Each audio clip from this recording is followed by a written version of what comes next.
তেসরা নভেম্বর পাল্টা অভ্যুত্থান। সকাল থেকে সারা দেশে আবারও বিভ্রান্তি। রেডিও বাংলাদেশ ধরতে গিয়ে বিপত্তি। কোনো শব্দ নেই, রেডিও বন্ধ। সবাই ধরে নিল আবারও ক্ষমতার হাতবদল হয়ে গেছে, যদিও মোশতাক তখনও প্রেসিডেন্ট। শাফাত জামিল সাভারে অবস্থিত রেডিও ট্রান্সমিটারে একটি অংশ খুলে নেওয়ার রেডিও ব্রডকাস্টিং সম্পূর্ণ বন্ধ। দেশের মানুষ আরেকটি রক্তক্ষয়ী অভ্যুত্থানের আশঙ্কায় ভীত হয়ে পড়ল। ভোরবেলা বঙ্গভবনের ওপর দিয়ে দুটি মিগ ফাইটার প্লেন প্রচণ্ড শব্দে উড়ে গেল। তারা বঙ্গভবনের উপর চক্কর খেতে লাগল। মোশতাক প্রাণভয়ে ভীত হয়ে পড়লেন। একটি হেলিকপ্টারও ক্যান্টনমেন্টের ওপর সশব্দে ঘুরপাক খাচ্ছিল। ফারুক একটি প্লেন গুলি করে নামাবার অনুমতি চাইল। ওসমানী এরকম অনুমতি দিতে অস্বীকার করলেন। বঙ্গভবন আর ক্যান্টনমেন্ট তখন দুটি পৃথক দেশ। দুই দিকে সেনাবাহিনী একে অন্যের মুখোমুখি। তারা চরম প্রস্তুতি নিয়ে ঝাঁপিয়ে পড়ার জন্য তৈরি হয়ে রইল। যে কোনো মুহূর্তে রক্তক্ষয়ী যুদ্ধে প্রবল আশঙ্কা দেখা দিল। বঙ্গভবনে অবস্থিত ফারুক রশিদের ট্যাঙ্ক ও আর্টিলারি বাহিনী, ক্যান্টনমেন্টে রয়েছে খালেদ সাফায়াতের পদাতিক বাহিনী। খন্দকার মোশতাক আহমেদ দারুণ ভয় পেয়ে গেলেন। তিনি তৎক্ষণাৎ বর্ষিয়ান নেতা জেনারেল ওসমানীকে ফোন করে তাড়াতাড়ি বঙ্গভবনে আসতে অনুরোধ করলেন। আসার সময় ওসমানী টেলিফোনে ব্রিগেডিয়ার খালিদের সঙ্গে কথা বললেন। খালিদ সম্ভ্রম ভরেই তার সাথে কথা বলল। স্যার, সব কিছুই ঠিকঠাক যাচ্ছে। ওরা কিছু না করলে আমরা কিছুই করব না। ওদের আপনি শান্ত রাখেন, আপনি চিন্তা করবেন না। চতুর্থ বেঙ্গল রেজিমেন্টের লাইনে ব্রিগেডিয়ার খালিদ মোশাররফের অপারেশন হেডকোয়ার্টার সক্রিয় হয়ে উঠেছে। ওখানে তরুণ অফিসারদের ভিড়। সকালবেলা সবাই উত্তেজিত, এদিক ওদিক ছোটাছুটি। কে কি করছে বোঝা যাচ্ছে না। সর্বত্রই বিভ্রান্তি। একমাত্র খালিদ মোশাররফই শান্ত, ধীর স্থির এবং গম্ভীর। ওদিকে সকালবেলা ক্যান্টনমেন্টের উত্তর প্রান্তে রীতিমতো যুদ্ধ অবস্থা। বেঙ্গল ল্যান্সারের 12টি ট্যাঙ্ক ওখানে আক্রমণাত্মক পজিশন নিলে সেকেন্ড ইস্ট বেঙ্গল রেজিমেন্টের ট্রুপস অ্যান্টি ট্যাঙ্ক গান নিয়ে তাদের ঘেরাও করে রাখে। দুই পক্ষই মুখোমুখি। মাথার উপর উঠছে জঙ্গি বিমান, উঠছে হেলিকপ্টার। তারাও যে কোনো মুহূর্তে আক্রমণে উদ্যত। ল্যান্সাররা বিদ্রোহী গ্রুপের দুজন অফিসার মেজর নাসের এবং মেজর আমিনকে ধরে বন্দি করে ফেলে। তাদের ছেড়ে দিতে বলা হলো, কিন্তু ল্যান্সাররা ছাড়তে অস্বীকার করে। যাই হোক, শেষ পর্যন্ত দুই পক্ষ পায়তারা করে মুখোমুখি বসে রইল। কেউ কাউকে আক্রমণ করল না। আপোষ আলোচনা চলতে থাকল। প্রথমে সাফাতরা ভেবেছিল 46 ব্রিগেড মুভ করলে বঙ্গভবনের মেজররা সহজেই সারেন্ডার করবে। কিন্তু ফারুক রশিদ ট্যাঙ্ক কামান নিয়ে যুদ্ধ করার সিদ্ধান্ত গ্রহণ করলে তারা সবাই বেশ বেকায়দায় পড়ে যায়। অথচ কদিন আগেও সাফাতের যা কথায় কথায় বলতো, আমাকে অনুমতি দিলে সব আর্মার আর্টিলারিদের আধা ঘন্টার মধ্যে ফিনিশ করে দিতে পারি। হুজুগের প্ল্যান। তরুণ মেজররা যা করার তাই করে ফেলছে। এখন সিনিয়র কমান্ডার হিসেবে ব্রিগেডিয়ার খালিদ মোশাররফকে তা সামাল দিতে হচ্ছে। তার ঘাড়ে বিরাট দায়িত্বভার। আমি নিশ্চিন্ত মনেই ঘুমিয়েছিলাম। রাতের অন্ধকারে ক্যান্টনমেন্টে ক্ষমতার হাতবদল হয়ে গেল, কিছুই টের পেলাম না। ভোর 5টায় স্টেশন হেডকোয়ার্টার থেকে আমার ডিউটি অফিসার ফোন করে সংবাদ দিল, স্যার, আজ রাত্রে বেঙ্গল রেজিমেন্ট বিদ্রোহ করেছে। তারা জেনারেল জিয়াকে তার বাসায় অ্যারেস্ট করে রেখেছে। আমি বললাম, তাই নাকি? সে বলল, জি স্যার। আমি তৎক্ষণাৎ জিয়ার বাসায় ফোন করলাম। তার বাসার লাইন ডেড। হ্যালো হ্যালো, কোনো শব্দ নেই। আমার বুঝতে বাকি রইল না আরেকটি অভ্যুত্থান ঘটে গেছে। সামনে কি আছে কে জানে। আমি তাড়াতাড়ি তৈরি হয়ে আমার জিপ নিয়ে তখনই জিয়ার বাসার সামনে ছুটে গেলাম। ক্যান্টনমেন্টের বড় রাস্তার মোড়ে এমপি এবং বেঙ্গল রেজিমেন্টের সিপাহীরা দাঁড়িয়েছিল। তারা আমার জিপ থামিয়ে বিনয়ের সাথে বলল, স্যার, সামনে যেতে মানা আছে। দয়া করে 46 ব্রিগেড হেডকোয়ার্টারে একটু কথা বলুন, সব বুঝতে পারবেন। কয়েকদিন আগে শেখ সাহেবের বাসায় হতভাগ্য কর্নেল জামিলুর রহমানের দশা আমার মনে পড়ে গেল। আমি আর অগ্রসর হলাম না। জিপ ঘুরিয়ে আমার অফিসে ছুটে গেলাম। অফিসে পৌঁছে ফোন করলাম কর্নেল সাফাতকে। জিজ্ঞেস করলাম, ব্যাপার কি? সে বলল, আমরা মেজরদের বিরুদ্ধে পাল্টা ব্যবস্থা গ্রহণ করেছি। আপনি তো জানেনই তাদের কথা। আমি বললাম, সিজিএস কোথায়? সে বলল, সিজিএস আমাদের সাথেই আছেন। আমরা সবাই এখন 4 বেঙ্গলে আছি। আমি বললাম, তোমরা কি জিয়াকে অ্যারেস্ট করেছ? উনি বললেন, না, ঠিক তা নয়। তাকে আমরা বাসায় হেফাজতে নিয়েছি। He is all right. আমি তাকে বললাম, সব বুঝলাম সাফায়েত, কিন্তু এসব করা কি ঠিক হচ্ছে? সে বলল, স্যার, আপনি 4 বেঙ্গলে আসেন, সবাই আছে, এখানে কথা হবে। Thank you. সকাল সকাল বেশ কিছু অফিসার আমার অফিসে ছুটে আসলেন। বেশ কিছু জেসিও এবং সৈনিকরাও বাইরে ভিড় করেছে। প্রত্যেকের মুখেই হতাশার ছাপ। সবাই অসন্তুষ্ট। সেনাবাহিনীর চিফ অফ স্টাফ বন্দি। এই কেমন কথা? তাদের কেউ আর্মি চিফকে বন্দি করে রাখাটা মোটেই গ্রহণ করতে পারছে না। খালেদ মোশাররফ ও সাফায়েত এটা বুঝতেই পারল না তাদের এই ধরনের পদক্ষেপ কত বড় ভুল হলো। তাদের এই ভুল পদক্ষেপ জেনারেল জিয়ার ইমেজ তাদের অলক্ষ্যেই একদিনে আকাশচুম্বী করে তুলল। প্রতিটি সৈনিকের সহানুভূতি জিয়ার দিকে আকৃষ্ট হলো। এর জন্য জিয়াকে কিছুই করতে হলো না। ব্রিগেডিয়ার খালেদ তার অজান্তে এই একটিমাত্র ভুল পদক্ষেপের জন্য তার মহাবিপদ ডেকে আনলেন। সৈনিকদের মধ্যে জিয়ার জনপ্রিয়তা একদিনে নীরবে তুঙ্গে চড়ে গেল।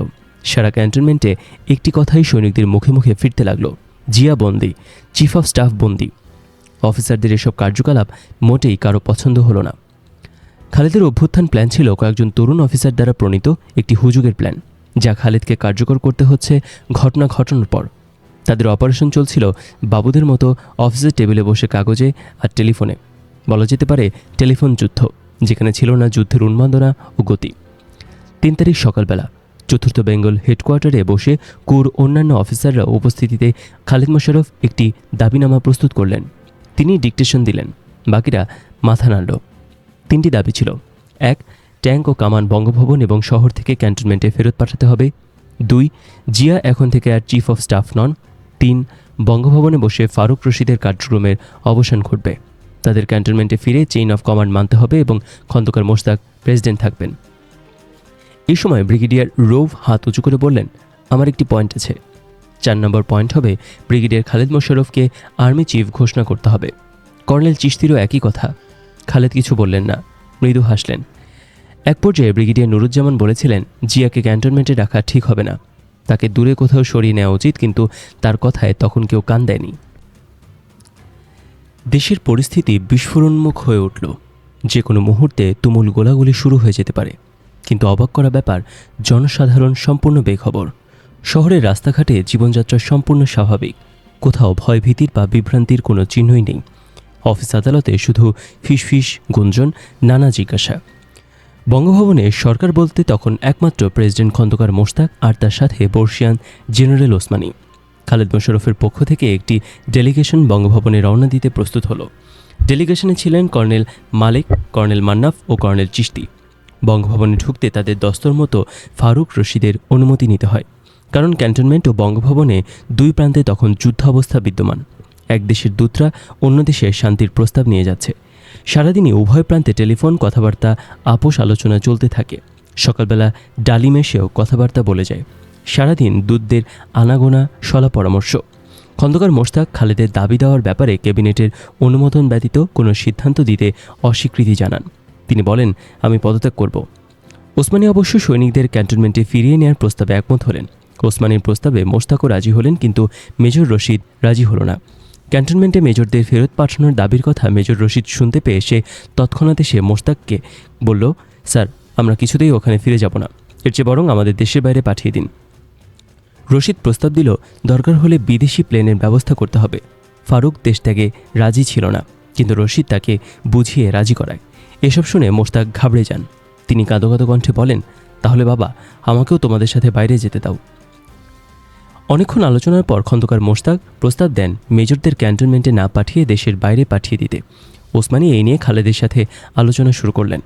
কর্নেল মালেক খালেদকে টেলিফোনে এই পরিস্থিতির কথা জানালে তিনি এই ব্যাপারে আরও আলোচনার জন্য টেলিফোনে তাদের ক্যান্টনমেন্টে ফিরে আসতে বললেন। অতঃপর 4th বেঙ্গলে খালেদের হেডকোয়ার্টারে এই নিয়ে মিটিং বসল। উপস্থিত ছিলেন air marshal Tawab, admiral Khan, brigadier Nuruzzaman, brigadier Rauf, colonel Malik প্রমুখ। বহুক্ষণ আলোচনার পর সিদ্ধান্ত হলো, এই মুহূর্তে শান্তির খাতিরে তাদের দেশের বাইরে পাঠিয়ে দেয়াই মঙ্গলজনক হবে। বাংলাদেশ বিমানের একটি প্লেন ব্যবস্থা করা হবে। শেষ পর্যন্ত উভয় পক্ষের সম্মতিতে মেজরদের দেশত্যাগ করার সিদ্ধান্ত গৃহীত হয়। এয়ার মার্শাল তোয়াবকে তাদের দেশত্যাগ, প্লেনের ব্যবস্থা ও সংশ্লিষ্ট দেশের ভিসা ইত্যাদির দায়িত্ব দেওয়া হয়। তাকে পররাষ্ট্র মন্ত্রণালয়ের সাথে যোগাযোগ করে তড়িৎ ব্যবস্থা নিতে নির্দেশ দেওয়া হয়। ফারুক এবং রশিদ উভয়ই বলে, আমরা শুধু রক্তপাত এড়াবার জন্যই দেশত্যাগের সিদ্ধান্ত নেই, আমাদের শক্তি ওদের চেয়ে অনেক বেশি ছিল। ফারুক বলে, আমি তো তখনই ট্যাঙ্ক নিয়ে সরাসরি ক্যান্টনমেন্টে মার্চ করে 46 ব্রিগেড উড়িয়ে দিতে প্রস্তুত ছিলাম। যদিও মেজর রশিদের দেশত্যাগের অতি আগ্রহের কারণ নিহিত ছিল অন্যত্র। 3রা নভেম্বর দুপুরের দিকে পুলিশের আইজি বঙ্গভবনে ফোন করলে জেনারেল খলিল ফোন ধরেন। আইজি তাকে জানান, গত রাত্রে আর্মির লোকজন জেলে ঢুকে 4 আওয়ামী লীগ নেতাকে হত্যা করেছে। তিনি চমকে ওঠেন। সঙ্গে সঙ্গে তিনি ছুটে গিয়ে প্রেসিডেন্টের সেক্রেটারি মাহবুবুল আলম চাষিকে সংবাদটি দিয়ে প্রেসিডেন্টকে জানাতে বলেন। চাষি তখনই প্রেসিডেন্টের কাছে গিয়ে সংবাদটি দেন। রুম থেকে বেরিয়ে এসে চাষি বলেন, প্রেসিডেন্ট ঘটনা জানেন। ওই দিনই বঙ্গভবন ও ক্যান্টনমেন্টে যুদ্ধাবস্থার উত্তপ্ত পরিবেশ বিদ্যমান থাকায় সংবাদটি জেনারেল খলিল আর কাউকে শোনাননি, চেপে যান। তার কথা হলো, আমি ডিফেন্স স্টাফ প্রধান, আমার দায়িত্ব প্রেসিডেন্টকে ঘটনাটি জানানো, আমি তাই করেছিলাম, অন্যান্যকে বলাবলি করতে যাব কেন। ওদিকে পররাষ্ট্র মন্ত্রণালয়ের অফিসাররা সারাদিন পরিশ্রম করে মেজরদের দেশ থেকে ব্যাপারে চূড়ান্ত করতে সক্ষম হন। ৩রা নভেম্বর সন্ধ্যায় বাংলাদেশ বিমানের একটি প্লেন তেজগাঁও বিমানবন্দরে অপেক্ষা করছিল। অভ্যুত্থানের সাথে জড়িত ফারুক রশিদ সহ ১৭ জন সদস্য বিমানে আরোহণ করে। তারা তাদের স্ত্রীদেরও সঙ্গে নিয়ে যায়। মেজর শাহরিয়ার তার বান্ধবীকেও সাথে নিয়ে যায়। প্লেনে আরোহণের সময় বিপদ আশঙ্কা করে মেজররা তাদের অস্ত্রশস্ত্র সাথে রাখতে চায়, কিন্তু শেষ পর্যন্ত সেগুলো ফেলে রেখে যেতে হয়। যাওয়ার সময় তাদের বিমর্ষ দেখাচ্ছিল। সন্ধ্যা ৮টা ৪৫ প্লেন তেজগাঁও বিমানবন্দর ত্যাগ করে। চট্টগ্রামে রিফিলিং করে প্লেনটি আবারও সরাসরি ব্যাংকক রওনা দেয়। মেজরদের দেশ ত্যাগের পর বঙ্গভবনে নতুন পরিস্থিতির উদ্ভব হলো। খালেদ মোশাররফ চাইছিলেন মোশতাক রাষ্ট্রপতি হিসেবে কাজ চালিয়ে যাবেন, কিন্তু মোশতাক বললেন তিনি ইতিমধ্যেই পদত্যাগ করেছেন, এখন আর তিনি তার নিজ বাসভবনে চলে যাবেন। বহুক্ষণ বিতর্ক চলার পর মোশতাক দুটি শর্তে রাষ্ট্রপতি থাকতে সম্মত হলেন। প্রথমত, সেনাবাহিনীকে তার প্রতি অনুগত থাকতে হবে এবং সশস্ত্র বাহিনীর প্রধানদের তার প্রতি পূর্ণ আনুগত্য প্রকাশ করতে হবে। দ্বিতীয়ত, মন্ত্রিসভাকে বৈঠকে বসতে দিতে হবে এবং মন্ত্রিসভাকে তার প্রতি সমর্থন প্রকাশ করতে হবে। ব্রিগেডিয়ার খালেদের কাছে এই সব মোটামুটি মনোপুত হলো।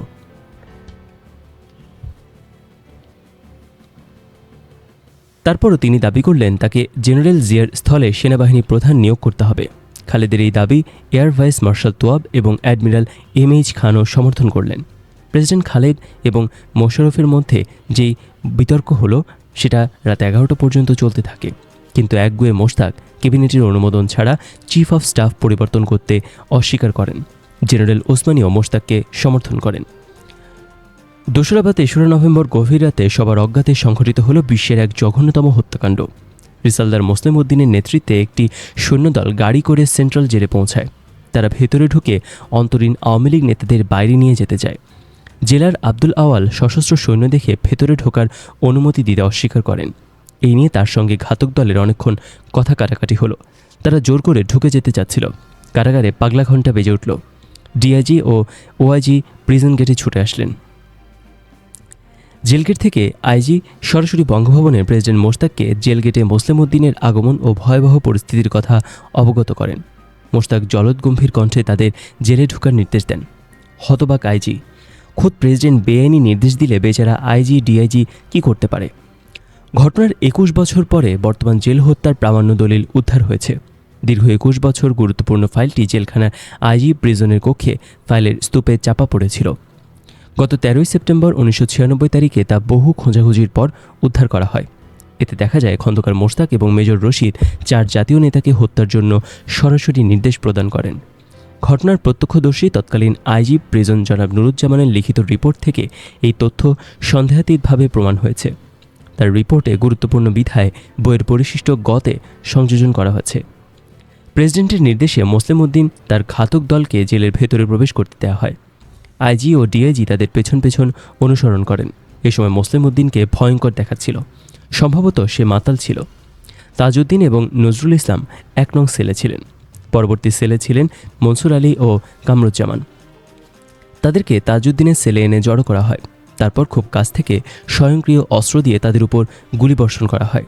তাদের মধ্যে ৩ জন সঙ্গে সঙ্গেই মারা যান। তাজউদ্দিনের পায়ে ও হাঁটুতে গুলি লাগে। প্রচণ্ড রক্তক্ষরণে ধীরে ধীরে তিনিও মারা যান। তিনি পানি পানি বলে কাতরাচ্ছিলেন, কিন্তু ভীত বহবল পরিবেশে কেউ ১ ফোঁটা পানি নিয়ে এগিয়ে দিতেও সাহস পায়নি। পাশের সেলে ছিলেন আব্দুস সামাদ আজাদ। তার নাম লিস্টে না থাকায় ঘাতকরা তাকে ছেড়ে দেয়। বেঁচে যান আজাদ। কেউ কিছু ভালো করে বুঝে ওঠার আগেই আকস্মিকভাবে ঘটে গেল এই হত্যাকাণ্ড। এর কিছুক্ষণ পরে নায়ক আলীর নেতৃত্বে আরেকটি ইউনিফর্ম পরা ঘাতক দল এসে মৃত ৪ নেতার ওপর বেয়নের চার্জ করে এবং দ্বিতীয় দফা গুলি বর্ষণ করে। ঘটনাটি এতই বর্বরচিত ছিল যে কেউ মুখ খুলে কিছু বলতেও সাহস পায়নি। সৈনিকদের কি প্রয়োজন পড়েছিল একটি রাজনৈতিক দলের নেতাদের জেলের ভেতরে ঢুকে হত্যা করার? এর একমাত্র কারণ মনে করা হয় খন্দকার মোশতাক আহমেদের রাজনৈতিক প্রতিদ্বন্দ্বী ছিলেন এইসব রাজনৈতিক নেতা। কোনো কারণে যদি তার বিরুদ্ধে পাল্টা অভ্যুত্থান ঘটার সম্ভাবনা সৃষ্টি হয়, তাহলে সতর্কতামূলক ব্যবস্থা হিসেবে তার প্রতিপক্ষ গুরুত্বপূর্ণ ব্যক্তিদের প্রথম আভাসেই নির্মূল করে দেওয়ার পূর্বপ্রণীত প্ল্যানটি মুসলিম উদ্দিন নীল নকশার শিডিউল অনুযায়ী কার্যকর করে। কারাগারের অভ্যন্তরে এরকম নির্মম ঘটনা ইতোপূর্বে আর ঘটেনি। সমগ্র জেলখানায় নেমে আসে ভয়, ভীতি ও বিষাদের ছায়া। সারাদিন সেনা ছাউনির সর্বত্র একই জল্পনা কল্পনা। আর্মি চিফ জিয়াকে কেন বন্দি করে রাখা হবে? এটা কোন ধরনের আর্মি? এসব কী ধরনের খেলা? অফিসারদের মধ্যে যদি ক্ষমতা নিয়ে এভাবে কাড়াকাড়ি চলে, তাহলে সিপাহীরা কোন দিকে যাবে? এটা কি ভারতীয় চক্রান্ত? খালেদ কি ভারতের চর? ধর্মকর্ম কি বন্ধ হয়ে যাবে? চলে ঢালাও কানাঘুষা। ক্যান্টনমেন্টের ভেতরে বাইরে সর্বত্র চলে অশুভ জল্পনা কল্পনা। এখানে অবাক হওয়ার ব্যাপার হলো, মাত্র কিছুদিন পূর্বে সপরিবারে রাষ্ট্রপতি শেখ মুজিবুর রহমান সেনাবাহিনীর সদস্যদের হাতে নিহত হন, কিন্তু তার মৃত্যু ঘটনা নিয়ে সৈনিকরা উত্তেজিত হয়নি, বিশেষ মাথাও ঘামায়নি। অথচ জিয়াউর রহমানের বন্দী হওয়ার ঘটনায় অফিসার ও সৈনিকদের মধ্যে সৃষ্টি হলো প্রবল অসন্তোষ। দুদিন ধরে ক্যান্টনমেন্টে দারুণ অনিশ্চয়তার ছাপ। সেনা সদরে গুঞ্জন, কাজকর্ম সব বন্ধ, অসন্তোষ চরমে। খবর ছড়িয়ে পড়ল জিয়াউর রহমান সেনাপ্রধান পদ থেকে পদত্যাগ করেছেন। চাপের মুখেই তা করেছেন। একখানা সাদা কাগজে তার স্বেচ্ছায় পদত্যাগপত্রে দস্তখত নেওয়া হয়েছে। একই পত্রে পেনশনের আবেদন করেছেন। খালেদের পক্ষ থেকে ব্রিগেডিয়ার রৌফ তার কাছে গিয়ে পদত্যাগপত্র সই করিয়ে নিয়ে আসেন। গৃহবন্দী জিয়া পদত্যাগপত্রে সই করতে বাধ্য হয়েছেন। এতে জিয়ার প্রতি সবার সহানুভূতি আরও বেড়ে গেল। সকালবেলা ৪র্থ বেঙ্গল রেজিমেন্ট বেলা 8:30টার দিকে সেখানে খালেদ সাফওয়াতের হেডকোয়ার্টার দেখতে গেল। ওটা তখন রীতিমতো আর্মি অপারেশন হেডকোয়ার্টার। বহু তরুণ অফিসার আশেপাশে জটলা করেছে। আমরা জিপ থেকে নামতেই দেখি অদূরে বারান্দায় খালেদ উত্তেজিতভাবে পুলিশের ডিআইজি ইএ চৌধুরীর সাথে কথা বলছে। তাকে শক্তভাবে চার্জ করছে, কেন এসব আগে জানালেন না? খালেদের উচ্চকণ্ঠ, তীব্র আর্তনাদ। আমার মনে হলো গুরুতর কিছু ঘটেছে। এমত অবস্থায় সামনে একজন জুনিয়র অফিসারকে ডেকে জিজ্ঞেস করলাম, কি ব্যাপার, কি হয়েছে? সে বলল, স্যার, গতরাত্রে জেলে হত্যাকাণ্ড ঘটেছে। 4 জন আওয়ামী লীগ নেতা মারা গেছেন। আমি বিস্তারিত কিছুই জানি না। হত্যাকাণ্ড ঘটনায় খালেদকে খুব বিব্রত মনে হলো। মাত্র গতরাত্রেই সে ফারুক রশিদ গ্রুপের মেজরদের দেশত্যাগ করতে অনুমতি দিয়েছে। জেল হত্যাকাণ্ড ঘটনার কথা জানলে সে অবশ্যই সবাইকে আটকে রেখে বিচার করত। খবরটি যখন জানাজানি হলো, ততক্ষণে পাখিরা হাতের মুঠো থেকে বেরিয়ে গেছে। খালেদ সাফাত তখনই সিদ্ধান্ত নিল, মোশতাককে আর প্রেসিডেন্ট রাখা যাবে না, বিকল্প খুঁজতে হবে। ৪র্থ বেঙ্গলের পরিবেশটি তখন বেদনা বিহুর থমথমে।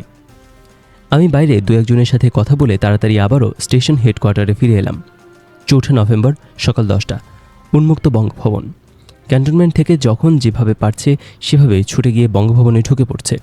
খালেদ মোশাররফ নৌ ও বিমান বাহিনী প্রধানকে সাথে নিয়ে বঙ্গভবনে পৌঁছলেন। হাতে তার জেনারেল জিয়ার স্বহস্তে লিখিত পদত্যাগপত্র। এখন তাকে সেনাপ্রধান নিয়োগ করার পথে আর কোনোই বাধা নেই। তবুও বেরসিক মোশতাক জেনারেল ওসমানীর সাথে আলোচনা করে আবারও দৃঢ়তার সাথে বললেন, তিনি মন্ত্রিসভার অনুমোদন ব্যতীত কোনো বড় সিদ্ধান্ত দেবেন না। মন্ত্রিসভার বৈঠক বিকালেই ডেকেছেন। মেজররা চলে যাওয়ার পরপরই খন্দকার মোশতাক পদত্যাগ করতে চান, কিন্তু খালেদ তাকে চালিয়ে যেতে অনুরোধ করেন। যদিও সাফাত জামিল তাকে পছন্দ করছিল না। আগের দিন মোশতাক 2টি শর্ত দেন। শর্ত দুটো খালেদ মোশাররফ মোটামুটি মেনে নেন। আসলেই চরম উচ্চাকাঙ্ক্ষী খালেদ দ্বিধাদ্বন্দ্বে ভুগছিলেন। তিনি ক্ষমতা চাচ্ছিলেন, তিনি চিফ অফ স্টাফ হতে চাচ্ছিলেন, কিন্তু রক্তপাত না করে কৌশল প্রয়োগে অভীষ্ট লক্ষ্যে অর্জনে সচেষ্ট ছিলেন না। তিনি জিয়াকে সরিয়ে চিফ হতে চাচ্ছিলেন। রাষ্ট্রপতি কে থাকে না থাকে তাতে তার বিশেষ আগ্রহ ছিল না। তিনি নাচতে নেমে ঘোমটা দিচ্ছিলেন। খালেদ নিয়মতান্ত্রিকভাবে প্রেসিডেন্টের যথাযথ অনুমোদন সহ চিফ অফ স্টাফ হতে যাচ্ছিলেন, শক্তি প্রয়োগ করে নয়। এই পয়েন্টে তিনি মোশতাকের কাছে নতজানু হয়ে পড়েন। আর সুযোগ বুঝে চতুর মোশতাক ওই সময় তার সাথে ইঁদুর বেড়াল খেলা শুরু করে। এভাবেই খালেদ লক্ষ্যভ্রষ্ট হয়ে আসল কাজ ভুলে যান। খালেদ বরাবরই ছিলেন একজন দক্ষ ও প্রতিভাবান অফিসার, কিন্তু ওই মুহূর্তে তিনি যারপরনাই অদক্ষতার পরিচয় দেন, যার ফলাফল তার জন্য মারাত্মক বিপর্যয় ডেকে আনে। বারবার প্রশ্ন জাগে, অভ্যুত্থানের নায়ক ব্রিগেডিয়ার খালিদ মোশাররফ একটি নাজুক মুহূর্তে তার তুচ্ছ প্রমোশনের জন্য এভাবে খন্দকার মোশতাকের পিছনে কেন নতজানু হয়ে ছোটাছুটি করলেন? এরকম অদক্ষতার পরিচয় খালেদ জীবনে আর কোনোদিন তার কর্মক্ষেত্রে দেখাননি। একজন ক্ষমতাধর সেনানায়ককে কিভাবে প্রমোশন দিতে হয়, ওই দিনই কিছুক্ষণ পর কর্নেল সাফাত জামিল বঙ্গভবনে প্রবেশ করে দেখিয়ে দিল। দুপুরে বঙ্গভবনে চলছে দেন দরবার আলাপ আলোচনা। বঙ্গভবনে উর্দি পড়া অফিসাররা এক কক্ষ থেকে অন্য কক্ষে দ্রুত আনাগোনা করছেন। উত্তপ্ত আলোচনা। বিভিন্ন মতবাদের অফিসাররা বিভিন্ন গ্রুপে বিভক্ত। শলা পরামর্শ। বঙ্গভবনে অফিসারদের উপস্থিতিতে বিশৃঙ্খল অবস্থা। পরিস্থিতি হয়ে ওঠে জটিল ও বিষাক্ত। ক্ষমতার সর্বোচ্চ ভবনে পৌঁছে সবাই ক্ষমতার মসনদে বসার স্বপ্ন দেখতে থাকে। যে কোনো মুহূর্তে ভয়াবহ পরিস্থিতি সৃষ্টি হওয়ার আশঙ্কা দেখা দিল। উন্মুক্ত পিস্তল, স্টেনগান কাঁধে তরুণ অফিসারদের আনাগোনা, ইউনিফর্মধারী লোকজনদের ভারী বুটের খটখট শব্দে প্রকম্পিত বঙ্গভবন। ঘন ঘন ব্যস্ততা। ওসমানী, খালেদ, তোয়াব, এমএইচ খান, জেনারেল খলিল উপস্থিত। বন্দুকের নলই সকল ক্ষমতার উৎস। বস্তুত ওই মুহূর্তে বঙ্গভবনে সেই পরিস্থিতি বিরাজ করছিল। একটি উত্তপ্ত পরিস্থিতির মধ্যে মোশতাক আহমেদ ২৬ সদস্য বিশিষ্ট মন্ত্রিসভার বৈঠক করছিলেন। বৈঠকে জেল হত্যা তদন্তের জন্য সুপ্রিম কোর্টের বিচারপতির সমন্বয়ে একটি তদন্ত কমিশন গঠন করা হয়। সভায় জেল হত্যা নিয়ে এবং ফারুক রশিদের দেশত্যাগ নিয়েও উত্তপ্ত বিতর্ক হয়। মন্ত্রীরা বিভিন্নজন বিভিন্ন প্রসঙ্গ উত্থাপন করে সময় নষ্ট করছিলেন। সভার প্রারম্ভে brigadier Khaled Mosharraf, rear admiral MH Khan ও এয়ার ভাইস মার্শাল তোয়াব ভেতরে এসে সরকারের প্রতি তাদের আনুগত্য ও প্রেসিডেন্টকে মেনে চলার প্রতিজ্ঞা পাঠ করেন। এতে মন্ত্রীরা যথেষ্ট স্বস্তি অনুভব করে গলা খুলে কথা বলতে থাকেন। এক পর্যায়ে মন্ত্রিপরিষদে খালেদ মোশাররফকে চিফ অফ স্টাফ নিয়োগের ব্যাপারে কিছুটা বিতর্কের সৃষ্টি হয়। প্রেসিডেন্ট তার উপদেষ্টার সুপারিশে চিফ অফ স্টাফ নিয়োগ করতে পারেন। তবে ওসমানী স্পষ্ট ভাষায় জোর গলায় জানিয়ে দিলেন যে সেনাপ্রধান নিয়োগের ব্যাপারে সাধারণ নীতিমালা অনুসরণ করতে হবে। এতে খালেদ মোশাররফের সাথে ওসমানী ও মোশতাকের বেশ কিছুটা উত্তপ্ত বাক্য বিনিময় হয়। সারাদিন ধরে চলছে মিটিং আর মিটিং। কাজের কাজ কিছুই হচ্ছে না। সবকিছু লেজে গোবরে অবস্থা। ওদিকে দুপুরের পর ক্যান্টনমেন্টে ৪র্থ বেঙ্গল হেডকোয়ার্টারে হতাশা চরমে ওঠে। অভ্যুত্থানের নেতা খালেদ মোশাররফ সেই যে সকালে বঙ্গভবনে গিয়েছেন তার আর খবর নেই। তার সাথে টেলিফোনেও কোনো যোগাযোগ করা যাচ্ছে না। তিনিও মন্ত্রীদের সাথে মিটিং গোলকধাঁধায় আটকে পড়ে গেছেন। সেখানে তার প্রমোশন নিয়ে ফাইট করছেন। ক্যান্টনমেন্টের সাফাত জামিল অস্থির হয়ে ওঠেন। সন্ধ্যার দিকে কর্নেল মালিককে সঙ্গে নিয়ে বঙ্গভবনের দিকে ছুটে গেলেন। বঙ্গভবনে ঢুকেই সে চিৎকার দিয়ে ওঠে, কোথায় খালেদ মোশাররফ? সবাই বলল, স্যার, তিনি ক্যাবিনেট মিটিং রুমে আছেন। যখন মন্ত্রিসভায় উত্তপ্ত আলোচনা চলছিল তখন ঘটে এক নাটকীয় কাণ্ড। আকস্মিকভাবে সজোরে দরজা ধাক্কা দিয়ে ভেতরে প্রবেশ করলেন ডান্ডা হাতে কর্নেল সাফাত জামিল। পেছনে স্টেনগান হাতে ৫ জন সশস্ত্র অফিসার। ভীত সন্ত্রস্ত মন্ত্রিসভার সদস্যগণ। তারা আসন ছেড়ে ছুটে পালাতে উদ্যত। মেজর ইকবাল, যিনি পরবর্তীতে মন্ত্রী হয়েছিলেন, খন্দকার মোশতাকের দিকে স্টেনগান তাক করে বলতে থাকেন, আপনি পাকিস্তান সেনাবাহিনীর ব্রিগেডিয়ার দেখেছেন, কিন্তু বাংলাদেশ সেনাবাহিনীর মেজর দেখেননি। এখন দেখবেন। ওসমানী অসম সাহসে মাঝখানে এসে দাঁড়ালেন। বললেন, খোদার ওয়াস্তে গোলাগুলি করবেন না। তোমরা এসব পাগলামি বন্ধ করো। বেঁচে গেলেন মোশতাক। উত্তপ্ত মুহূর্তে উন্মুক্ত স্টেনগান যে কোনো সময় গর্জে উঠতে পারত। বঙ্গভবন চত্বরে ৩২ নম্বর রোডের রক্তাক্ত ঘটনার পুনরাবৃত্তি ঘটতে ঘটতে থেমে গেল। সাফাত জামিল খন্দকার মোশতাকের পদত্যাগ দাবি করলেন। বললেন, আপনি একজন খুনি। আপনি জাতির পিতাকে খুন করেছেন। আপনার সরকার অবৈধ। আপনার ক্ষমতায় থাকার কোনো অধিকার নেই। আপনাকে এখনই পদত্যাগ করতে হবে। মোশতাক মাথা নেড়ে তখনই রাজি হন। এই সময় সাফাত মোশতাকের সাথে বেশ রূঢ় ব্যবহার করে। ওসমানী প্রতিবাদ করে বলেন, ওনার সাথে অশোভন ব্যবহার করা ঠিক হবে না। খোদার ওয়াস্তে তোমরা এসব বন্ধ করো। রক্তপাত ঘটিও না। সাফাত বলল, আপনি চুপ থাকুন। আপনি উপদেষ্টা হিসেবে এতদিন কী উপদেশ দিয়েছেন? জেনারেল খলিল প্রতিবাদ করে বলেন, দেখো, ওনাকে এভাবে অপমান করা উচিত হবে না। দয়া করে শান্ত হও। সাফাত জামিলের চিৎকার, আপনি চুপ থাকুন, আর কথা বলবেন না। আপনি জেল হত্যার কথা জানতেন, তাও ওদের যেতে দিয়েছেন। আপনাকেও অ্যারেস্ট করা হলো। সাফাত এই সময় উত্তেজিত, আর তার অফিসাররা শুধু সংকেতের অপেক্ষায়। সাফাত যখন চিৎকার দিয়ে ভেতরে ঢোকে তখন খালেদও বসেছিল। আসলে উত্তেজিত সাফাতের অবস্থা দেখে সেও কিছুটা হতভম্ব হয়ে গিয়েছিল। উত্তপ্ত পরিবেশ, নাজুক পরিস্থিতি। জেনারেল ওসমানী উঠে তখন সাফাতকে, খালেদকে এবং অন্যান্যকে শান্ত থাকার আহ্বান জানাচ্ছিলেন। এই সময় ক্যাবিনেট মিটিংয়ের পরিবেশ সম্পূর্ণ এলোমেলো হয়ে যায়। একসময় কর্নেল মালিক সাফাতকে বুঝিয়ে কোনো ক্রমে কক্ষের বাইরে নিয়ে যান। সবাই এবার হাঁফ ছেড়ে বাঁচেন। মন্ত্রিসভার কার্যক্রম আবারও শুরু হয়। ওসমানী তাদের বললেন, তোমাদের যা যা প্রস্তাব মিটিংয়ে বলে যাও, মিটিংয়ে সবই পাশ করা হবে। অতঃপর কর্নেল এম.এ. মালিক ভেতরে ঢুকলেন। তিনি পয়েন্টগুলো বলে যাচ্ছিলেন, যার মধ্যে বেশ কিছু প্রস্তাব গৃহীত হলো। ১. মুজিব হত্যা এবং জেল হত্যার বিচার বিভাগীয় তদন্ত করা হবে। ২. খালেদ মোশাররফকে চিফ অফ স্টাফ নিযুক্ত করা হবে। ৩. মোশতাক প্রেসিডেন্ট হিসেবে থাকবেন যতক্ষণ না অন্য ব্যবস্থা হয়, তবে তিনি অসুস্থতার জন্য পদত্যাগ করবেন বলে সম্মত হন। ৪. বঙ্গভবন থেকে সব সৈনিক ক্যান্টনমেন্টে ফিরে যাবে। মন্ত্রিসভার বৈঠক চললেও তখন খালেদ মোশাররফ, সাফাত জামিল পালাক্রমে ঘোরাফেরা করে পয়েন্ট দিচ্ছিলেন। বন্দুকের নলের মুখে ওই সময় বেশ কিছু কাগজপত্রে মোশতাকের জবরদস্তি সই নেওয়া হয়। দীর্ঘ রাত পর্যন্ত মিটিং চলল। রাত্রি প্রায় 2টায় মিটিং শেষ হলে কর্নেল মালেক মন্ত্রীদের উদ্দেশ্য করে বললেন, ভদ্রলোকগণ, 4 জন ছাড়া আপনারা বাকি সবাই বাসায় যেতে পারেন। সর্বনাশ, এটা আবার কোন নির্দেশ? 4 নেতা তো শেষ, এবার কোন 4 জন? সবাই চমকে উঠলেন। শাহ মোয়াজ্জেম, তাহেরউদ্দিন ঠাকুর, ওবায়দুর রহমান, নুরুল ইসলাম মঞ্জুর। তারা ভয় কাঁপতে লাগলেন। বাকিরা ঊর্ধ্বশ্বাসে বঙ্গভবন ত্যাগ করে নিজ নিজ বাসার দিকে ছুটে চললেন।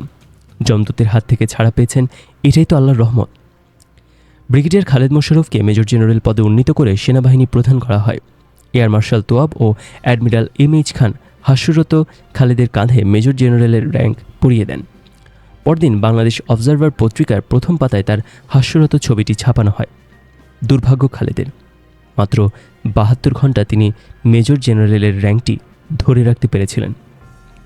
দীর্ঘ ম্যারাথন মিটিংয়ে ক্লান্ত শ্রান্ত বিধ্বস্ত মোশতাক রাত 3টায় বঙ্গভবনে তার শোবার ঘরে প্রত্যাবর্তন করলেন।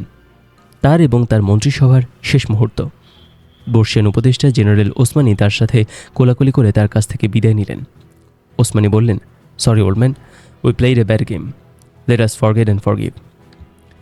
গভীর রাত। ওসমানী বারান্দায় এসে দাঁড়ালেন। তার বাসার যাওয়ার গাড়ি নেই। বললেন, এখন আমি আর ডিফেন্স উপদেষ্টা নই, সুতরাং সরকারি গাড়ি ব্যবহার করব না। পাশে দাঁড়িয়ে থাকা কর্নেল মালেক এগিয়ে এসে বললেন, স্যার, আপনি আমার গাড়িতে আসুন, আমি আপনাকে বাসায় পৌঁছে দেব। ওসমানী তার গাড়িতে করেই গভীর রাতে বাসায় ফিরলেন। বঙ্গভবনে যখন খালেদ মোশাররফ প্রেসিডেন্ট মোশতাকের সাথে এইসব দর কষাকষিতে ব্যস্ত, তখনই তার অজান্তেই ক্যান্টনমেন্টের ভেতরে বিভিন্ন ইউনিটের সৈনিকবৃন্দ এবং শহরে জাসদের বিপ্লবী সৈনিক সংস্থা সশস্ত্র লোকজনদের ভেতরে আঘাত হানার গোপন প্রস্তুতি শুরু হয়ে গেছে। 4 নভেম্বর কর্নেল তাহেরির উপস্থিতিতে মোহাম্মদপুরে এবং এলিফ্যান্ট রোডে একটি বাসায় জাসদ বিপ্লবী গ্রুপের গোপন সভা অনুষ্ঠিত হয়। বেশ কিছু সৈনিক প্রতিনিধিও সেখানে উপস্থিত ছিল।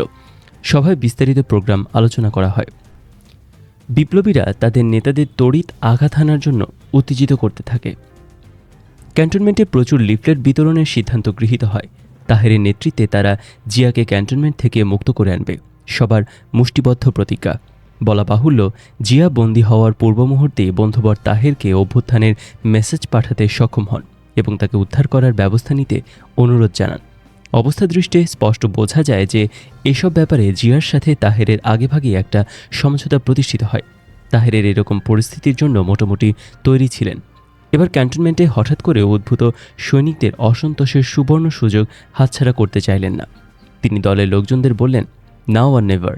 তারা কর্নেল তাহেরের নির্দেশে তৎক্ষণাৎ ক্যান্টনমেন্টের বাইরে ভেতরে গোপন তৎপরতা জোরদার করল। বিভিন্ন ইউনিটের সমমনা সৈনিকদের সাথে তারা যোগাযোগ স্থাপন করল। সকালবেলা আর্মি হেডকোয়ার্টারে মিটিং, 5 নভেম্বর। সভাপতিত্ব করেন আর্মির নবনিযুক্ত chief of staff major general Khaled Mosharraf Bir Uttam. কাঁধে তার ঝলমল করছে নতুন র্যাঙ্ক। উপস্থিত হয়েছেন নৌ ও বিমান বাহিনী প্রধান, ডিজিএফআই রক্ষী বাহিনী প্রধান, আইন মন্ত্রণালয়ের ঊর্ধ্বতন কর্মকর্তা কর্মচারীবৃন্দ, অ্যাটর্নি জেনারেল। তারা দীর্ঘ আলোচনায় লিপ্ত হলেন কিভাবে শান্তিপূর্ণভাবে আইনগত দিক দিয়ে বজায় রেখে মোশতাক আহমেদের কাছ থেকে প্রেসিডেন্টের ক্ষমতা প্রধান বিচারপতির কাছে হস্তান্তর করা যায়। সভায় অন্যান্য বিষয়েও আলোচনা হয়। সিদ্ধান্ত হয় বঙ্গভবন থেকে ল্যান্সার ও 2 ফিল্ড সৈন্যদের ডিসআর্ম করে সন্ধ্যায় ক্যান্টনমেন্টে ফেরত পাঠানো হবে। কিন্তু পরে অকস্মাৎ খালেদ কী মনে করে তার সিদ্ধান্ত পাল্টালেন। বললেন, থাক, তাদের অস্ত্রসহই ক্যান্টনমেন্টে ফেরত যেতে দাও, তা না হলে তারা ঘাবড়ে যাবে, অন্য সমস্যা দাঁড়াবে। দয়ার্ত খালেদ মোশাররফ, তার পক্ষ থেকে এটা ছিল একটি ভুল সিদ্ধান্ত। ওই দিনই অস্ত্রশস্ত্র সহ বেঙ্গল ল্যান্সার ও 2 ফিল্ডের বাকি সৈন্যরা ক্যান্টনমেন্টে সন্ধ্যার আগেই ফিরে আসে। 5 তারিখ সন্ধ্যা 10 ঘটিকা। জেনারেল খালেদ মোশাররফ নৌ ও বিমান বাহিনী প্রধানদের সাথে নিয়ে বঙ্গভবনে পৌঁছান। খন্দকার মোশতাক আহমেদ তখনও প্রেসিডেন্ট। তারা তার কাছ থেকে পদত্যাগপত্র এবং অন্যান্য আরও কিছু কাগজপত্র শেষবারের মতো সই করিয়ে নিয়ে আসেন। রাত 11:30টায় বিদায়ী প্রেসিডেন্ট মোশতাক আহমেদ পুলিশি প্রহরায় বঙ্গভবন থেকে বিদায় নিয়ে তার আগা মসিহ লেনের বাসায় প্রত্যাবর্তন করেন। শেষ হলো তার 2 মাস 20 দিনব্যাপী শাসনামল। 5 নভেম্বর ঢাকা ক্যান্টনমেন্টে বিভিন্ন ইউনিটে সৈনিকদের কিছু গোপন বৈঠক হয়। সর্বত্রই বিদ্রোহের উত্তাপ, বন্দি জিয়াকে বের করে আনার সংকল্প। কি অবাক কাণ্ড! ক্যান্টনমেন্টের বাইরে ভেতরে গোপনে এত সব ঘটনা ঘটে যাচ্ছে, কিন্তু খালেদ সাফায়েত সম্পূর্ণ বেখবর। তারা ক্ষমতার পঙ্কিলে জড়িয়ে গেছে। তারা বুঝতেই পারেনি তাদের পায়ের তলা থেকে দ্রুত মাটি সরে যাচ্ছে। সর্বত্র উল্টো হাওয়া বইতে শুরু করেছে। 4 নভেম্বর শহরে আওয়ামী লীগের বিরাট মিছিল। মিছিলের অগ্রভাগে খালেদ মোশাররফের মাতা ও ছোট ভাই রাশেদ মোশাররফ। তারা স্লোগান তুলছে, বঙ্গবন্ধু হত্যার বিচার চাই। 5 নভেম্বর সকল পত্রপত্রিকায় তাদের সচিত্র সংবাদ বের হলো। এসব ছবি দেখে খালেদ খুবই ভেঙে পড়ল। সে ফোন করে বলল, মা, তোমরা আমাকে শেষ করে দিলে, আমি আর এখন বাঁচব না। তোমরা কেন এসব করতে গেলে? চতুর্দিকে ঘূর্ণি হাওয়া। আওয়ামী লীগের মিছিলের সাথে খালেদের কু এক হয়ে সবাই ধরে নিল কু আর মিছিল ভারতের কারসাজি। আবার ভারতীয় আগ্রাসন অত্যাসন্ন। খালেদ বুঝি ভারতীয় চর। জনসমর্থন ওই সময় সম্পূর্ণভাবে খালেদের প্রতিকূলে চলে যায়। দুর্ভাগ্যই খালেদের। 5 নভেম্বর থেকে বাইরে ভেতরে সবকিছু তার বিপক্ষে যেতে শুরু করে। কিন্তু তখনও খালেদ কিছুই বুঝতে পারে না। ক্ষমতার উত্তাপে ছিল এতই অন্ধ। ক্যান্টনমেন্টেও খালেদের অবস্থান ভালো ছিল না। একমাত্র বেঙ্গল রেজিমেন্টে মোটামুটি তার সমর্থন ছিল। খালেদ ঢাকায় তার নড়বড়ে অবস্থা শক্তিশালী করার জন্য কর্নেল হুদার রংপুর ব্রিগেডের 10ম বেঙ্গল এবং 15 বেঙ্গল রেজিমেন্টকে ঢাকায় মুভ করার নির্দেশ দেন। কর্নেল নওয়াজিশের 10ম বেঙ্গল রেজিমেন্ট বগুড়া থেকে খুব তাড়াতাড়ি 5 নভেম্বর ঢাকার সাভারে এসে উপস্থিত হয়। মেজর জাফর ইমাম রংপুর থেকে তার ইউনিট ঢাকায় পাঠাবার জন্য সেখানে সমস্ত সিভিল বাস রিকুইজিশন করেন। জাফর ইমাম খালেদকে সাহায্য করার জন্য আগেই ঢাকায় এসে উপস্থিত হন। পরে অবস্থা খারাপ দেখে আবারও তিনি 7 নভেম্বর রংপুরে ফিরে যান। পরে 9 নভেম্বর তার ইউনিটের সৈনিকরা তাকে তাড়া করলে আবারও ঢাকায় পালিয়ে আসেন। তার ব্রিগেড কমান্ডার কর্নেল হুদাও এসেছিলেন ঢাকায় খালেদের পাশে। তিনি আর ফিরে যেতে পারেননি, সৈনিকদের হাতে নিহত হন। 5 নভেম্বর দুপুরের দিকে জেনারেল খালেদ মোশাররফ একবারই আমাকে টেলিফোন করেছিলেন স্টেশনের অবস্থা জানার জন্য। আমি তাকে স্পষ্ট বলেছিলাম, পরিস্থিতি কিন্তু মোটেই সুবিধার নয়। আমি তাকে আরও বলেছিলাম, তুমি বরং ক্যান্টনমেন্টের সব সৈনিক এবং অফিসারদের ডেকে তাদের সব কিছু বুঝিয়ে শান্ত করো। সে বলল, আমি করব। এর মধ্যে আপনি স্টেশন সিকিউরিটির ব্যবস্থা নিন, যাতে বাইরের কোনো পলিটিক্যাল এলিমেন্ট অনুপ্রবেশ করতে না পারে। 6 নভেম্বর সকাল 9 ঘটিকা। নবনিযুক্ত প্রেসিডেন্ট বিচারপতি আবু সাদাত মোহাম্মদ সায়েম দেশের 6ষ্ঠ প্রেসিডেন্ট হিসেবে শপথ গ্রহণ করেন। জমজমাট বঙ্গভবন। উপস্থিত সকল ঊর্ধ্বতন সিভিল ও মিলিটারি কর্মকর্তাবৃন্দ। হাসি খুশি জেনারেল খালেদ মোশাররফ, নতুন প্রেসিডেন্ট আবু সাদাত মোহাম্মদ সায়েম। তারা ঘুরে ফিরে সবার সাথে কর্মর্দন করছেন। সর্বত্র সক্রিয় ক্যামেরা, টেলিভিশন, আনন্দমুখর পরিবেশ। বেলা 11টার দিকে জেনারেল খালেদ মোশাররফ বাইরে থেকে আগত ফরমেশন কমান্ডারদের নিয়ে কনফারেন্স করলেন। উপস্থিত ছিলেন কুমিল্লার brigade commander brigadier Amjad, Jessore ব্রিগেডের ব্রিগেডিয়ার শওকত, রংপুর ব্রিগেডের কর্নেল হুদা। যশোরের ব্রিগেড কমান্ডার মীর শওকত আলী খালেদকে কড়া স্যালুট দিয়ে গভীরভাবে আলিঙ্গন করলেন। বললেন, sir, congratulation, I salute the chair. Khaled হাসলেন। আসলে 6 তারিখ প্রকৃত অবস্থা হলো সকাল থেকেই ক্যান্টনমেন্টের পরিস্থিতি খুবই ঘোলাটে হয়ে ওঠে। এমনকি খবর পেলাম খালেদের 4th বেঙ্গল রেজিমেন্টের সৈনিকরাও উত্তেজিত হয়ে উঠেছে। তাদেরই কমান্ডিং অফিসার কর্নেল আমিনুল হক একসময় কোথা থেকে আমাকে স্টেশন হেডকোয়ার্টারে ফোন করে বলল, স্যার, আপনারা বসে খামাখা কী করছেন? আমি তার কথা শুনে অবাক হলাম, কারণ খালেদের অপারেশন হেডকোয়ার্টারই ছিল 4th বেঙ্গল রেজিমেন্ট। সেখানেই এখন উল্টো হাওয়া বইছে। ক্যান্টনমেন্টে অবস্থিত বিভিন্ন সার্ভিস কোর ইউনিটগুলোর অবস্থার অবনতি ঘটল। আমার পাশেই 2nd ফিল্ড রেজিমেন্ট।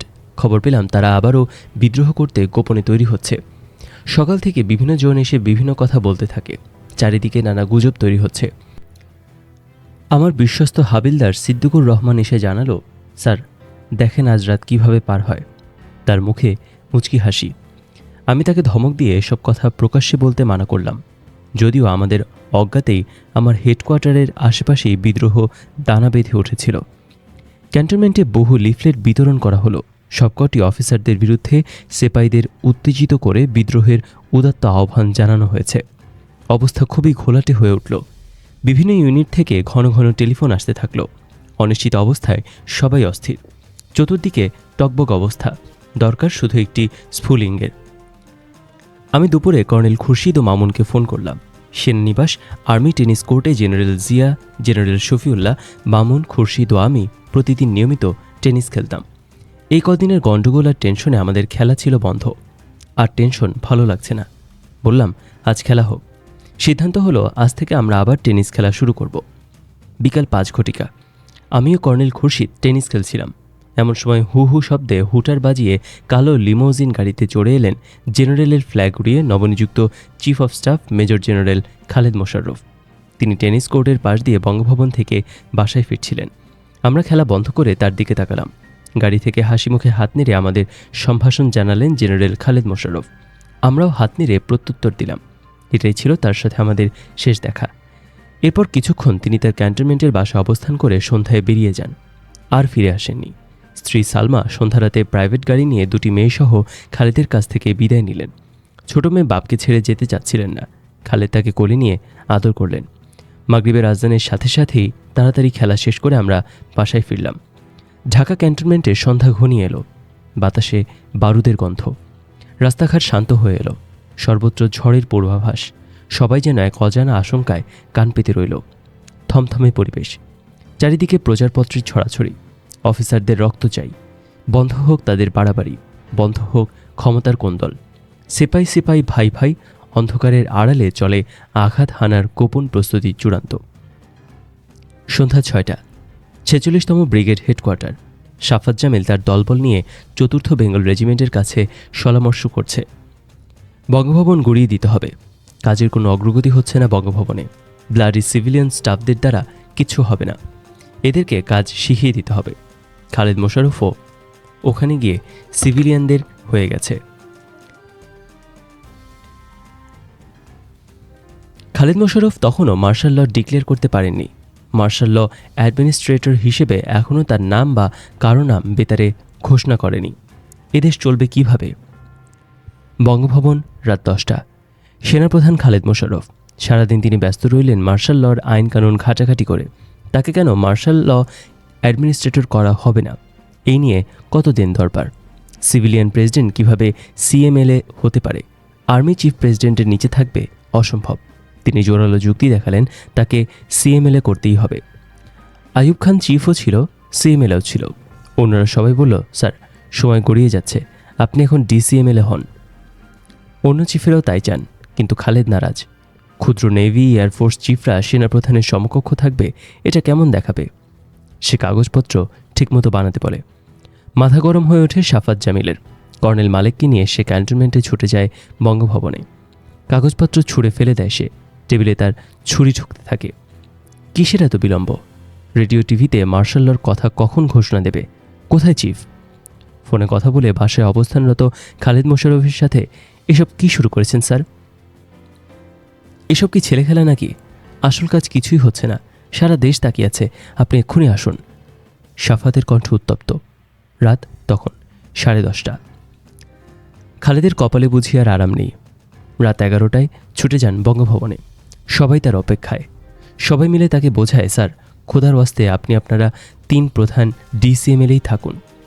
প্রেসিডেন্টকে সিএমএলএ থাকতে দিন, তা না হলে টেকনিক্যাল সমস্যা হয়ে যাবে। তিনি বললেন, ওকে ওকে তাই হোক। তোমরা সবাই বেশি বোঝো। ধীরে সুস্থে কাগজপত্র তৈরি করো। ঘোষণা রেডিওতে টিভিতে আজ নয়, আগামীকাল যাবে। হায় আগামীকাল। সে আগামীকালের সূর্য পূর্ব আকাশে উঠেছিল বটে, কিন্তু জেনারেল খালেদ মোশাররফের পক্ষে দেখিয়ে যাওয়ার সৌভাগ্য হয়ে ওঠেনি। বঙ্গভবনে যখন খালেদ সাফাত মার্শাল লর কাগজপত্র তৈরিতে ব্যস্ত, ঢাকা সেনানিবাসে তখন সম্পূর্ণ ভিন্ন অবস্থা। রাতের আবছা অন্ধকারে সচল হয়ে উঠল বিভিন্ন ইউনিট। চঞ্চল 2 ফিল্ড রেজিমেন্ট। তারা সবাই প্রস্তুত। সুবেদার মেজর আনিসুল হক চৌধুরী। তাকে ঘিরে দাঁড়ালো জওয়ানরা। তিনি মেজর মহিউদ্দিন ও মোস্তফাকে অনুরোধ করলেন, স্যার জওয়ানরা তৈরি, আপনি আমাদের সাথেই থাকুন। মহিউদ্দিন রাজি। পাশেই 4র্থ বেঙ্গল রেজিমেন্ট, খালেদের প্রিয় ব্যাটালিয়ন। তবুও গোপনে তার কমান্ডিং অফিসার কর্নেল আমিনুল হক, অ্যাডজুট্যান্ট ক্যাপ্টেন মনির কিছু বিশ্বস্ত সৈনিক নিয়ে তৈরি হয়ে রইলেন। ক্যান্টনমেন্টের উত্তর প্রান্তে সার্ভিস কোরের unit, medical supply battalion, AME, ordnance depot সবাই এক সূত্রে নিজেদের গেঁথে নিল। উত্তেজিত সৈনিকরা রাত 11:30 থেকেই ব্যারাক ছেড়ে অন্ধকারে প্রকাশ্যে রাস্তায় নেমে পড়ল দলে দলে। কি ঘটতে যাচ্ছে কেউ জানে না, কিন্তু কিছু একটা ঘটবে এটা সবাই জানে। উত্তর প্রান্তে সিগন্যালস, ইঞ্জিনিয়ার্স, লাইট 1-1 ইউনিটগুলো জওয়ানরা প্রস্তুত। আজ সবাই ভাই ভাই। চক্রান্তবাজ অফিসারদের আজ আর রক্ষা নাই। ক্যান্টনমেন্টের বাইরে প্রস্তুত রয়েছে জাসদের বিপ্লবী বাহিনীর ইউনিফর্ম পরিহিত সশস্ত্র লোকজন। তারা জমায়েত হয়েছে ইব্রাহিমপুর, এয়ারপোর্ট, মহাখালী, বনানী পয়েন্টে। লেফটেন্যান্ট কর্নেল আবু তাহির বীর উত্তম তাদের নেতা। একটি সাদা জিপে করে রাতের অন্ধকারে তাকে ক্যান্টনমেন্টের উত্তম প্রান্তে দক্ষিণ প্রান্তে ঘোরাঘুরি করতে দেখা গেল। তার গণবাহিনীর লোকজন ইতিমধ্যে বিভিন্ন ইউনিটের সৈনিকদের সাথে যোগাযোগ স্থাপন করে ফেলেছে। সারাদিন তারা লিফলেট বিলি করে সৈনিকদের উদ্বুদ্ধ করেছে। এখন তারা চূড়ান্ত আঘাত হানতে ক্যান্টনমেন্টের চতুর্পাশে বাইরে ভেতরে অবস্থান নিয়েছে। সার্বিকভাবে ফায়ারিং অপারেশন শুরু করার চূড়ান্ত ঘণ্টা 2 ফিল্ড ইঞ্জিনিয়ারিং লাইট 1 এর সুবেদার মেজরগণ এবং কর্নেল তাহিরের বিপ্লবী নেতারা আলোচনা করে আগে থেকেই তৈরি করে ফেলেছে। বড় কোনো প্ল্যান নাই, প্রোগ্রাম নাই, ব্রিফিং নাই, তবুও সবাই প্রস্তুত। বাস্তিল দুর্গের পতন ঘটবেই। এই সবার মরণপণ। টার্গেট একটাই, জিয়াউর রহমানের বাসভবন। লক্ষ্য ভিন্ন, জিয়াকে বন্দিদশা থেকে বের করে আনা। এই চাওয়ার চরম মুহূর্ত। রাত 12টা। এক ঐতিহাসিক মুহূর্তের জন্য সবাই অধীর অপেক্ষায়। উন্মোচিত হতে যাচ্ছে এক অভাবনীয় ঘটনা। শতাব্দীর ব্যবধানে এটি আগ্নেয়গিরির একটি বিস্ফোরণ। বঙ্গভবন, রাত 12টা। ক্যান্টনমেন্টের বাইরে ভেতরে যখন রাতের অন্ধকারে আঘাত হানার ক্রান্তিলগ্ন ঘড়িতে ঘনিয়ে আসছে, তখন বঙ্গভবনে বসে মিটিং করছেন জেনারেল খালিদ মোশাররফ। তার সাথে শাফাত জামিল, কর্নেল মালেক, কর্নেল হুদা, মেজর হায়দার, জিলুর রহমান। তখনও পর্যন্ত তারা ক্যান্টনমেন্টে তাদের বিরুদ্ধে ধুমায়িত সেনা বিদ্রোহ সম্পর্কে সম্পূর্ণ অজ্ঞ। কি অবাক কাণ্ড, অবিশ্বাস্য ব্যাপার। ক্ষমতার আবর্তে পড়ে তারা সম্পূর্ণ অন্ধকারে নিমগ্ন। বসে আছেন খালিদ মোশাররফ। টেলিফোন বেজে উঠল। ধরলেন খালেদ। 46 ব্রিগেড থেকে কে যেন ফোন করে বলল, ক্যান্টনমেন্টে ইঞ্জিনিয়ার ব্যাটালিয়নের সৈনিকরা হাতিয়ার জমা দিচ্ছে না, তারা কারো কথা শুনছে না। তিনি রেগে গিয়ে টেলিফোন তুলে সরাসরি ওই ব্যাটালিয়নের সুবেদার মেজরের সাথে কথা বললেন। একটু পরেই খালেদ খবর পেলেন সৈনিকরা একটি অস্ত্রাগার ভেঙে ফেলার চেষ্টা করছে। তিনি মেজর হাফিজকে পাঠালেন পরিস্থিতি দেখে আসতে। এসব শুনে খালেদ একটু ঘাবড়ে গিয়ে বললেন, মনে হচ্ছে কেউ কুয়ের চেষ্টা করছে, তাই তো মনে হয়। তখন পাশে উপবিষ্ট কর্নেল মালেক বঙ্গভবন থেকে ক্যান্টনমেন্টে তার বাসায় স্ত্রীর কাছে টেলিফোন করলে সিপাহীদের বিদ্রোহের কথা প্রথম জানতে পারেন। স্ত্রী বললেন, সর্বনাশ, এখানে তো সাংঘাতিক ফায়ারিং হচ্ছে। সঙ্গে সঙ্গে উপস্থিত সবাই যে যেদিকে পারে ছুটে পালাতে লাগল। জেনারেল খালিদ মোশাররফ সহকর্মী কর্নেল হুদা ও বীর মুক্তিযোদ্ধা মেজর হায়দারকে সঙ্গে নিয়ে তার প্রাইভেট গাড়িতে করে ঝটিকা বেগে বঙ্গভবন থেকে বেরিয়ে যান। তিনি প্রথমে কলাবাগানে তার এক আত্মীয়ের বাসায় গিয়ে খাকি ড্রেস পরিবর্তন করে সেখানে কিছুক্ষণ অবস্থান করে অবস্থা পর্যবেক্ষণ করেন। তারপর নিজেদের মধ্যে আলোচনা করে বগুড়া থেকে আনা কর্নেল হুদার ব্রিগেডের 10ম বেঙ্গল রেজিমেন্টে গিয়ে আশ্রয় নেওয়ার সিদ্ধান্ত নেন। ওটা তখন শেরেবাংলা নগরে অবস্থান করছিল। মুক্তিযুদ্ধের সময় 10 বেঙ্গল খালিদের কে ফোর্সের অধীনে তার কমান্ডে যুদ্ধ করছিল। এছাড়া কর্নেল হুদা ছিলেন ওই ইউনিটের ব্রিগেড কমান্ডার। অতএব স্বভাবতই খালেদ আশা করেছিলেন তার প্রিয় ইউনিট তাকে নিরাপদ আশ্রয় দেবে। কর্নেল মালেক তার স্টাফ কার নিয়ে দ্রুত বেগে বঙ্গভবন থেকে গ্রিন রোড ধরে ছুটে পালাতে থাকেন। তিনিও 10ম বেঙ্গলে আশ্রয় নিতে যান সাভারে, কারণ একদিন আগে পর্যন্ত ওটা সাভারেই অবস্থান করছিল। কিন্তু 6 তারিখ তার স্থান পরিবর্তন করে শেরেবাংলা নগরে অবস্থান নেয় তা কর্নেল মালেকের জানা ছিল না। এভাবে অলৌকিকভাবে মালেক বেঁচে গেলেন। সাভারে অনেক খোঁজাখুঁজি করে 10ম বেঙ্গল রেজিমেন্টকে না পেয়ে তিনি তার বাড়ি মানিকগঞ্জে রওনা দেন। গন্তব্যস্থলের 3 মাইল দূরে থাকতেই গাড়ি থেমে পড়ল। উৎকণ্ঠিত মালিক জিজ্ঞেস করলেন, ড্রাইভার সাহেব থামলেন কেন, জোরে চালান। সে বলল, স্যার পেট্রোল নাই। হায় আল্লাহ, বিপদের ওপর বিপদ। মালিকের পকেটেও টাকা নাই। অগত্যা সামান্য যা কিছু ছিল ড্রাইভারের হাতে গুঁজে দিয়ে তিনি হেঁটেই চললেন মানিকগঞ্জ। সেখানে গিয়ে আত্মগোপন করে প্রাণ বাঁচান। কর্নেল শাফাত জামিল বঙ্গভবনে কোনো একটি রুমে বিশ্রাম করছিল। বিদ্রোহ সম্বন্ধে সে কিছুই ধারণা করতে পারেনি। রাত 2টোর দিকে একদল সশস্ত্র বিদ্রোহী সিপাহী তাকে তাড়া করল।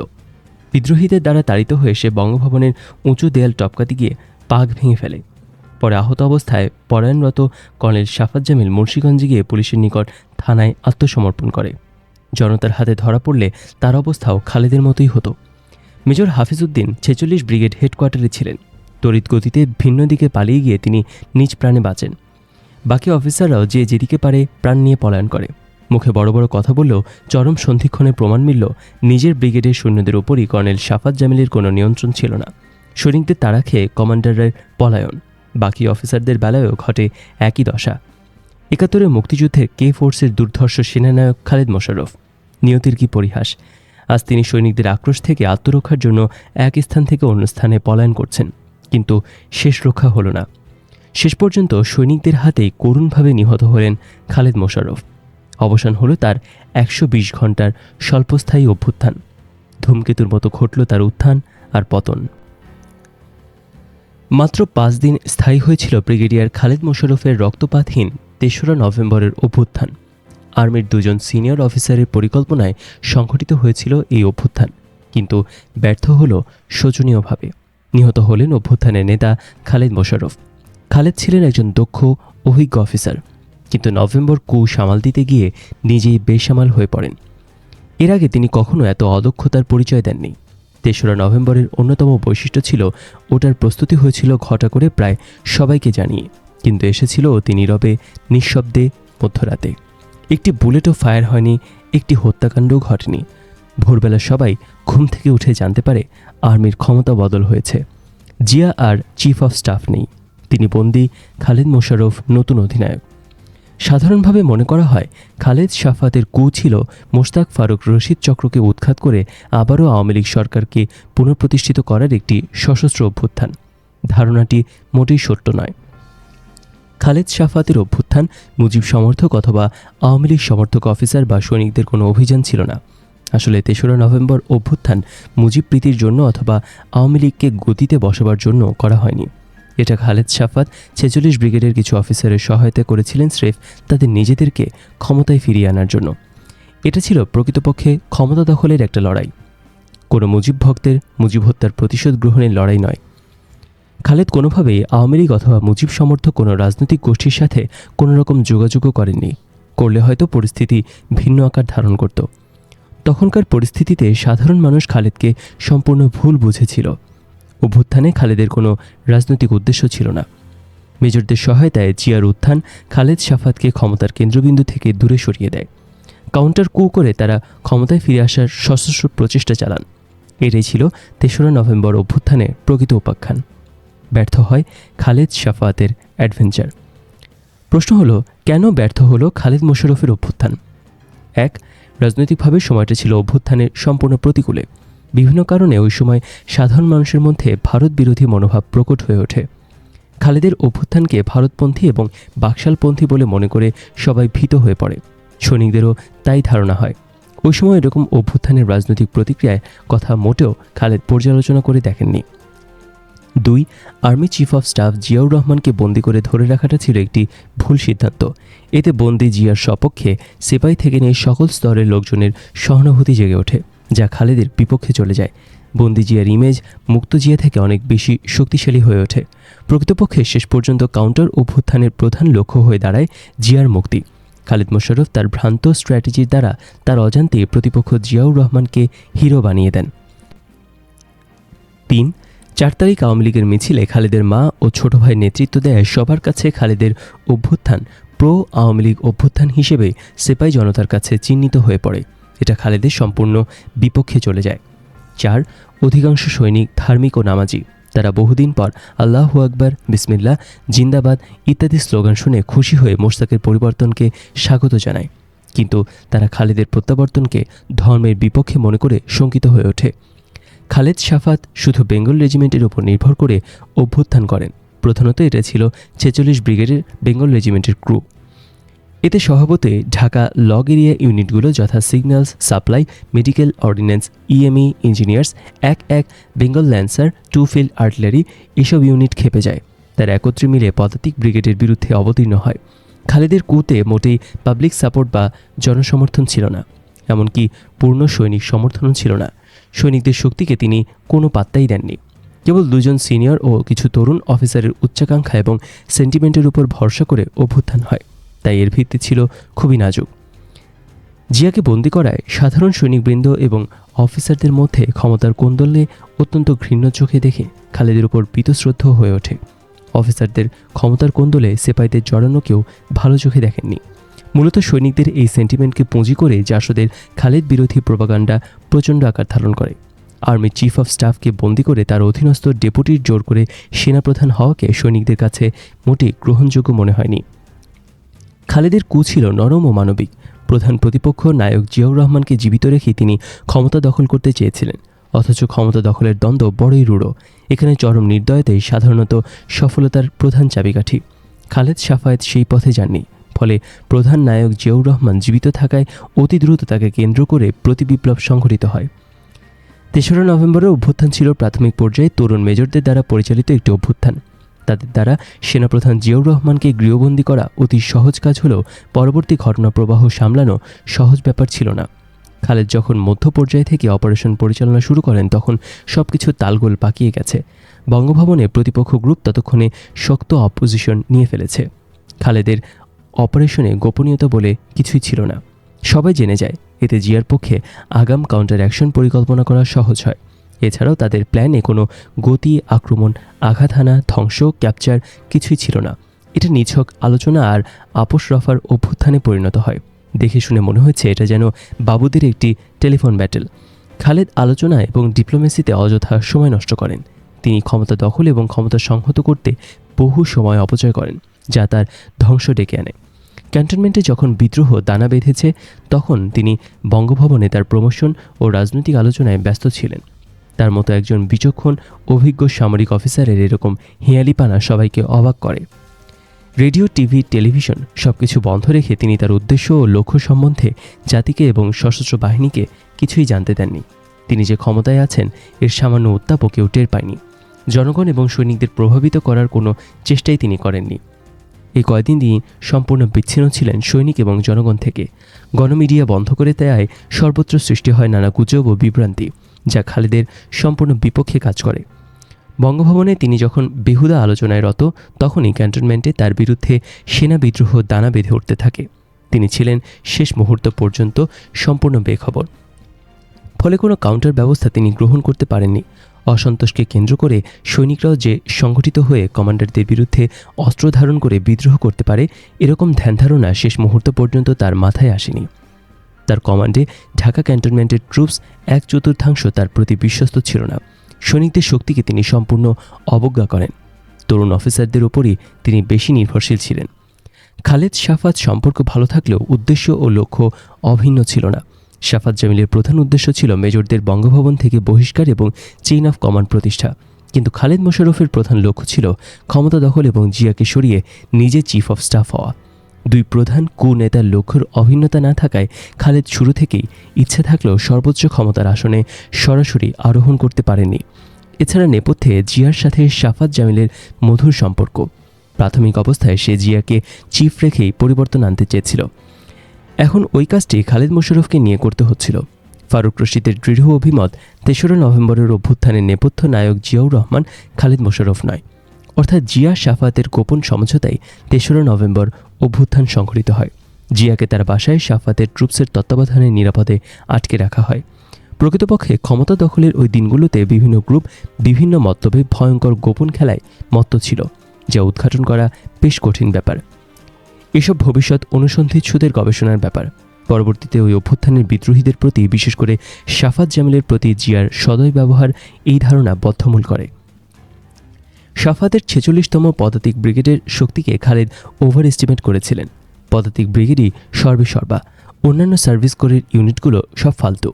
এমনিতর ধারণার বশবর্তী হয়ে তিনি তাদের শক্তিকে সম্পূর্ণ অবজ্ঞা করেন। অথচ পরবর্তীতে দেখা গেল এসব সার্ভিস ইউনিট, ল্যান্সার, আর্টিলারি এদের সম্মিলিত শক্তি তার বিরুদ্ধে রুখে দাঁড়ালে এক ঐতিহাসিক অভ্যুত্থান সংঘটিত হয়। সর্বোপরি এসব অ্যাডভেঞ্চারের ক্ষেত্রে ভাগ্য অর্থাৎ লাক বিরাট ভূমিকা পালন করে। এক্ষেত্রে ভাগ্যলক্ষ্মী খালেদের সপক্ষে ছিল না, যার জন্য মুক্তিযুদ্ধের একজন জনপ্রিয় সমন্বয়ক হয়েও শেষবেলায় তার ভাগ্যে নেমে এলো ব্যর্থতার গ্লানি। সৈনিকদের হাতেই করুণভাবে মৃত্যুবরণ করতে হলো এই বীর সেনানায়ককে।